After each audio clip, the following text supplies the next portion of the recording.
کہ اسے میری قبر میں دفن کیا جائے گا۔ اس بات کو سمجھنے کے لیے کچھ تاریخی حقائق آپ کو دیکھنے پڑیں گے، اور اس بات کو سمجھنے کے لیے کچھ عقلی دلائل بھی آپ کو دیکھنے پڑیں گے۔ مثلا سب سے پہلی بات اگر آپ یہ دیکھیں کہ حضور صلی اللہ علیہ وآلہ وسلم کی قبر میں اگر کسی کو دفن کرنا ہے تو اس کو کھودنا بھی تو پڑے گا نا۔ کس کی مجال کہ حضور صلی اللہ علیہ وآلہ وسلم کے مزار کو کھودے اور اس میں کسی اور کو دفن کرے؟ تو عقلاً بھی اور اس غیرت اور حمیت کا تقاضا ہے کہ ایسا ہونا ہی ممکن نہیں ہے۔ دوسری بات یہ ہے، گو کہ جماعت احمدیہ اس عقیدے کے کو سپورٹ تو نہیں کرتی، لیکن غیر احمدیوں کا عقیدہ تو ہے نا اس بارے میں۔ مثلا ایک حدیث میں آیا ہے کہ ما توفی اللہ نبی الا دفن حیث یقبض، کہ جہاں پر بھی کسی نبی کی اللہ تعالیٰ روح قبض کرتا ہے اسی جگہ پر اس کو دفن کیا جاتا ہے۔ ہم تو کہتے ہیں یہ حضور صلی اللہ علیہ وسلم کی ذات کے لیے تھا، لیکن غیر احمدی کہتے ہیں کہ یہ ایک عمومی نوعیت کی بات تھی۔ چلیں اگر ان کے عقیدے کو ہی لے لیتے ہیں تو ذرا ویژولائز کریں، تخیل کی آنکھ سے دیکھیں کہ کیا حضرت عیسیٰ علیہ السلام وفات کے وقت حضور صلی اللہ علیہ وسلم کے مزار کے اوپر جا کے لیٹ جائیں گے کہ اس جگہ پر مجھے جو ہے وہ وفات ہوگی اور اسی جگہ پہ مجھے دفن کیا جائے گا؟ تو کیسی اہمکانہ سی بات ہے۔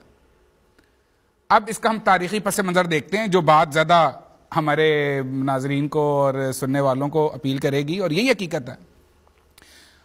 حضور صلی اللہ علیہ وآلہ وسلم کی وفات جب ہوئی ہے تو آپ حضرت عائشہ کے حجرے میں تھے۔ حضرت عائشہ نے کچھ عرصہ پہلے ایک خواب دیکھا، اور الفاظ حدیث کے یہ ہیں کہ رأیت ثلاثۃ اقمار سقطن فی حجرتی، کہ میں نے خواب میں دیکھا کہ میرے حجرے میں 3 چاند جو ہیں وہ گرے ہیں، اترے ہیں۔ تو حدیث کے الفاظ ہیں فقصصت رؤیاي علی ابی بکر، میں نے اپنے والد حضرت ابو بکر صدیق کی خدمت میں اپنی یہ رویا بیان کر دی۔ فلما توفی رسول اللہ دفن فی بیتھا، کہ جب آن وسلم کی وفات ہو گئی تو حضور صلی اللہ علیہ وسلم وہاں آپ کی تدفین ہوئی ہے۔ تو اس وقت کون؟ حضرت ابو بکر صدیق جو پہلے خلیفہ تھے آن وسلم کے بعد، وہ اس کے بارے میں کہتے ہیں کہ عائشہ تیری خواب کا پہلا حصہ جو پہلا چاند تھا وہ اتر گیا ہے، اور یہ باقی 2 چاند جو پیچھے رہتے ہیں ان میں سے بہترین ہیں۔ بعد میں خدا تعالیٰ کی منشا تھی، حضرت ابو بکر صدیق کی وفات ہوئی تو آپ بھی وہیں پہ دفن ہوئے، آپ کی بھی تدفین وہاں پہ ہوئی، تو دوسرا چاند اتر گیا۔ اب تیسرے چاند کا معاملہ تھا۔ حضرت عائشہ کہتی ہیں کہ میں نے تو کنتو اریدھا لنفسی، میں تو یہ جو تیسری سپاٹ تھی، جگہ تھی، اس کو اپنے لیے رکھنا چاہ رہی تھی کیونکہ جگہ ہی نہیں تھی، اور اس کی بات میں آگے وضاحت کروں گا۔ جب حضرت عمر کی وفات ہوئی ہے، وفات سے پہلے جب شہادت ہوئی ہے، شہادت سے پہلے آپ نے پیغام بھجوایا ہے کہ عائشہ اگر یہ جگہ مجھے مل جائے، تو آپ نے یہ بات کی کہ یہ تو میں اپنے لیے رکھتی تھی، لیکن لأوثرنہ الیوم علی نفسی، آج کے دن میں آپ کو اپنی جان پر ترجیح دیتی ہوں، ٹھیک ہے آپ تدفین کر لیں، یہاں پہ آپ کی تدفین ہو جائے، اگر آپ فوت ہوتے ہیں تو اللہ آپ کو محفوظ رکھے۔ حضرت عمر نے وصیت کی کہ ممکن ہے حضرت عائشہ کے دل میں کوئی انقباض ہو اس بات پر، تو جب میں فوت ہو جاؤں میں نہیں رہوں گا نا، پھر دوبارہ اس کو معاملہ سپرد کرنا، اگر پھر بھی اجازت دے دے تو پھر میری وہاں پہ تدفین کر دینا۔ چنانچہ حضرت عائشہ سے وفات کے بعد پھر پوچھا گیا، آپ نے کہا نہیں، یہاں پر حضرت عمر ہی آپ کی تدفین ہوگی۔ تو یہ سارا معاملہ بتاتا ہے کہ چوتھے کی تو جگہ ہی نہیں تھی۔ اگر کسی چوتھے کی جگہ ہوتی اس مقبرے میں، اس مزار میں، تو آپ کہتے ٹھیک ہے وہ بھی آ جائے گا، میرے لیے بھی جگہ بن ہی جائے گی، تو آپ بھی آ سکتی تھی وہاں پر۔ تو نہ جگہ تھی اور سب سے بڑھ کر نہ خواب تھا۔ اچھا یہ تو ایک پہلو اور ہو گیا۔ حضور صلی اللہ علیہ وآلہ وسلم نے بیان فرمایا کہ قیامت کے دن جب خدا تعالی لوگوں کو کھڑا کرے گا حشر کے لیے، تو سب سے پہلی جو قبر کسی کی کھلے گی، آنسر فرمایا وہ میری ہوگی، اس کے بعد ابو بکر صدیق کی، اس کے بعد عمر کی، ثم اتا اہل البقی، پھر اہل بقی کے لوگ آئیں گے، پھر دوسرے لوگوں کو کھڑا کیا جائے گا۔ آنسر فرما رہے ہیں سب سے پہلے میری قبر کھلے گی۔ یہ حدیثیں ہیں۔ حضور صلی اللہ علیہ وسلم کی قبر کھلتی اور اس کے اندر حضرت عیسیٰ علیہ السلام ہوتے تو وسلم یہ نہ فرماتے کہ سب سے پہلے میری قبر کھلے گی، مجھے خدا تعالیٰ کھڑا کرے گا، میری قبر میں حضرت عیسیٰ بھی ہوں گے، وہ بھی کھڑے ہو جائیں گے، یا امام مہدی ہوں گے، وہ بھی کھڑے ہو جائیں گے۔ تو وسلم نے جو آخرت کا نظارہ بیان کیا اس میں بھی کہیں امام مہدی کا ذکر نہیں تھا۔ اچھا اب سوال یہ ہے کہ حدیث تو ٹھیک ہے، پھر اس کا مطلب کیا ہے؟ قرآن کریم کی سورہ جو ہے 30ویں پارے کی سورہ عبس، اس میں اللہ تعالیٰ فرماتا ہے انسان پیدا ہوتا ہے، بڑا ہوتا ہے، پھر اللہ تعالیٰ کہتا ہے ثم اماتہ فاقبرہ، پھر اللہ اس کو موت دیتا ہے، پھر اس کی قبر بناتا ہے۔ اب خدا تعالیٰ کا یہ بیان کہ مرنے کے بعد ہر انسان کی قبر بنتی ہے، تو ہم دیکھتے ہیں کتنے لوگ ہیں جن کو یہ ظاہری قبر نصیب ہی نہیں ہوتی. ہندو اپنے مردے جلا دیتے ہیں. جو بیچارہ سمندر میں پرانے دوروں میں بھی اب بھی فوت ہوتا ہے اس کو سمندر برد کر دیتے ہیں، اس کو بھی ظاہری قبر تو نہیں ملتی، لیکن اللہ تعالیٰ کہہ رہا ہے کہ قبر ہے. حضور صلی اللہ علیہ وسلم فرماتے ہیں قبر کی تعریف میں، القبر روضۃ من ریاض الجنہ، قبر جو ہے یہ جنت کے باغات میں سے ایک باغ ہے. او حفرۃ من حفر نیران، یا جہنم کے گڑھوں میں سے ایک گڑھا ہے. تو گویا کہ جو شخص کی قبر نیک ہوگا تو وہ جنت کے باغوں میں سے ایک باغ میں ہوگا، بد ہوگا تو دوزخ میں ہوگا. تو حضور صلی اللہ علیہ وسلم جو فرما رہے ہیں یدفن معی فی قبری، تو فرما یہ رہے ہیں کہ جنت میں جس مقام پر میں ہوں گا، خدا تعالیٰ امام مہدی کو یا مسیح موعود السلام کو بھی میرے ساتھ اسی مقام پر جنت میں رکھے گا. اور حضور صلی اللہ علیہ وسلم کی ایک اور حدیث اگر آپ دیکھیں، جب کسی صحابی نے پوچھا کہ حضور کیا مجھے آپ کی میت جنت میں حاصل ہوگی، تو حضور نے فرمایا المرء مع من احبہ، آدمی اسی کے ساتھ ہوگا جس سے اس کو محبت ہو. تو یہ چیز بتاتی ہے کہ امام مہدی علیہ السلام، حضرت مسیح موعود السلام کو خدا تعالیٰ حضور صلی اللہ علیہ وسلم کی محبت سے اس قدر بھر دے گا کہ گویا وہ اس دنیا میں بھی آپ کے ساتھ ہیں اور آخرت میں بھی. اور آپ تو کہتے یہی ہیں سب ہم نے اس سے پایا، شاہد ہے تو خدایا، کہ ہم نے تو جو کچھ ملا ہے سب وسلم کی بدولت ہے. بالکل ٹھیک. اور مشہور صاحب جس طرح آپ نے ذکر کیا، حضرت اقدس مسیح موعود علیہ السلام کی کوئی کتاب اٹھا کے دیکھ لیں، ملفوظات دیکھ لیں جس میں حضرت اقدس مسیح موعود علیہ السلام کے ارشادات موجود ہیں. جگہ جگہ ہمیں یہی اظہار نظر آتا ہے کہ ایک طرف تو آپ علیہ السلام عشق الہی میں مغفور نظر آتے ہیں، تو دوسری طرف جو عشق الہی جس معلم سے آپ نے سیکھا وہ آقا و مولا حضرت محمد مصطفیٰ صلی اللہ علیہ وسلم کی ذات ہے. تو عشق محمدی، عشق رسول صلی اللہ علیہ وسلم میں ہمیں حضرت بانی جماعت احمدیہ ڈوبے ہوئے نظر آتے ہیں. ناظرین کرام، اس موقع سے فائدہ اٹھاتے ہوئے آپ لوگوں کی خدمت میں خاص طور پہ جو جماعت احمدیہ کے بارے میں جاننا چاہتے ہیں، ایک گزارش ضرور ہم کرنا چاہیں گے، اور وہ یہ گزارش ہے کہ بجائے اس کے کہ ہماری مخالفین کی طرف سے کوئی بھی جو کاٹ پیٹ کے حوالے نکالے گئے ہیں جن کو سیاق و سباق سے ہٹا کر آپ کے سامنے پیش کیا جاتا ہے، ان پر آپ بھروسہ نہ کریں. اور یہ انصاف کا بھی تقاضا یہی ہے کہ اگر آپ کسی دعوے دار کے بارے میں تحقیق کرنا چاہتے ہیں تو کم از کم اس کی تحریر آپ ضرور پڑھیں. اور ہم آپ سے گزارش کرنا چاہتے ہیں، ہم آپ کو یہ کہنا چاہتے ہیں کہ اگر جماعت احمدیہ کے بارے میں آپ جاننا چاہتے ہیں اور یہ دیکھنا چاہتے ہیں کہ حضرت بانی جماعت احمدیہ کس طرح جماعت احمدیہ کو اللہ تعالیٰ کے قریب لے کے گئے ہیں اور آقا و مولا حضرت محمد مصطفیٰ صلی اللہ علیہ وسلم کی محبت میں، اطاعت میں اور پیروی کی طرف لے کے گئے ہیں، تو حضرت بانی جماعت احمدیہ کی کسی نہ کسی ایک کتاب کا مطالعہ ضرور کریں. مجھے امید ہے آپ اس بات پہ عمل کریں گے. اگلا سوال لے کر میں محترم عبدالسمیع خان صاحب کی طرف جاتا ہوں. عبدالسمیع خان صاحب، یہ اگلا سوال جو میں آپ کے سامنے پیش کرنا چاہوں گا، یہ ہمارے بھائی ہیں عرفان احمد کینیڈا سے. تو میں آپ کے سامنے یہ سوال کرنا چاہوں گا، ہم عبدالسمیع خان صاحب سے بات کر سکتے ہیں؟ جی عبدالسمیع خان صاحب آگے ہیں. سمیع صاحب، یہ ہمارے بھائی عرفان احمد ہیں کینیڈا سے، یہ سوال یہ پوچھ رہے ہیں کہ آزادی اظہار رائے، فریڈم آف اسپیچ کے بارے میں اسلامی تعلیمات کیا ہیں؟ اور وہ یقیناً کیونکہ ہم اسلامی تعلیمات کا ذکر کر رہے ہیں تو وہ چاہتے ہیں کہ قرآن، حدیث، حضرت اقدس مسیح موعود علیہ السلام اور خلفاء کی ارشادات کی روشنی میں یہ آپ ہمارے بھائی کو بتا دیں. جی بالکل درست ہے. جی بہت دنیا میں اسی حوالے سے آزادی ضمیر کا شعرہ ہے، تو میں اصولی باتیں چند ان کے سامنے رکھنا چاہتا ہوں. قرآن کریم نے اصولی بات یہ کہی ہے کہ قولوا للناس حسنا. یہ ہدایت بنی اسرائیل کو بھی تھی، مسلمانوں کو بھی تھی کہ لوگوں سے بات کہو جو اچھی ہو اور اچھے رنگ میں بات کہو. اور فرمایا کہ اچھی بات کو بھی ایسے رنگ میں نہ کہو کہ لوگوں میں نفرتیں پھیلیں. چنانچہ قرآن کریم بیان فرماتا ہے کہ لا تسبوا الذین یدعون من دون اللہ فیسبوا اللہ عدوا بغیر علم. وہ لوگ جو خدا کے علاوہ دوسرے معبودوں کو پکارتے ہیں ان کو بھی گالیاں دو، حالانکہ وہ جھوٹے ہیں، بے معنی چیزیں ہیں، ناکارہ چیزیں ہیں، ان کی کوئی حیثیت نہیں. لیکن اللہ تعالیٰ فرماتا ہے کہ اگر تم ان کو گالیاں دو گے تو ان کے ماننے والوں کو بہرحال تکلیف ہوگی اور اس کے نتیجے میں بھڑک اٹھیں گے اور تمہارے سچے خدا کو گالیاں دیں گے. اس سے پتہ لگا کہ قرآن کریم یہ بیان فرماتا ہے کہ سچائی کا اظہار ایسے رنگ میں جس سے انسانوں میں نفرت پھیلیں اور تکلیفیں پھیلیں اور دکھ پھیلیں، اسلام اس کو پسند نہیں کرتا.